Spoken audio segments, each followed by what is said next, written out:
90% des parents en France donnent de l'argent de poche à leurs enfants. On vit dans un monde qui devient de plus en plus cashless. La génération Z, elle est née avec un mobile au bout du bras. On a essayé d'épouser les codes de cette génération Z pour casser tous les codes de la banque d'aujourd'hui.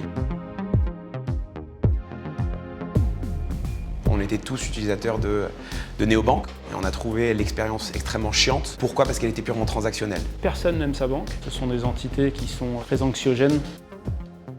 On s'est dit, il faut absolument qu'on change ça et qu'on crée une marque que nos clients aiment. Ça nous a semblé évident, dès le début, en fait, dès le premier jour, qu'il fallait qu'on touche la génération Z et les adolescents. Elle a été complètement délaissée par les banques traditionnelles et les nouveaux entrants type néobanque. Elle n'avait pas de moyens de paiement qui étaient dédiés et on s'est dit que c'était complètement fou parce que c'est les premiers prescripteurs de technologie aujourd'hui. On a monté la société en décembre 2018. On était dans un bureau qui était plus petit que la taille de ma chambre. Et dès le début de Card, on s'est entouré d'un groupe de 15 ambassadeurs avec qui on a co-créé le produit, comment on communique et aussi sur le plan technologique. Si on faisait une application uniquement bancaire, on allait avoir un usage assez faible. Forcément, la fréquence d'utilisation d'une banque chez un adolescent, elle va être moindre qu'un adulte. Et donc, chaque dépense est assez spéciale. Ils ont envie de le partager avec la communauté d'amis.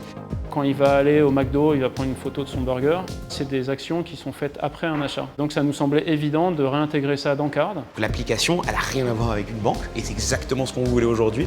Elle est beaucoup plus similaire à un Snap ou un Zenly qu'un Boursorama ou un Société Générale. En mai 2019, on a décidé à ce moment-là de mettre en place une liste d'attente. On a eu plus de 150 000 personnes qui se sont inscrites sur notre liste d'attente. On était hyper contents. Ça nous a aussi un peu fait peur parce qu'il fallait qu'on accélère. On était une dizaine, on a triplé l'effectif de l'équipe en quelques mois. Je pense qu'une société qui a monté une banque en à peine quelques mois avec des cartes de paiement qui fonctionnent, ça n'a jamais été fait. La vision de Card, elle est très simple, c'est de devenir la banque de demain. Il faut qu'on soit le premier point de contact d'un point de vue bancaire et d'un point de vue paiement. Et tout le long de leur vie, on va essayer de les accompagner dans ces moments clés du Customer Journey.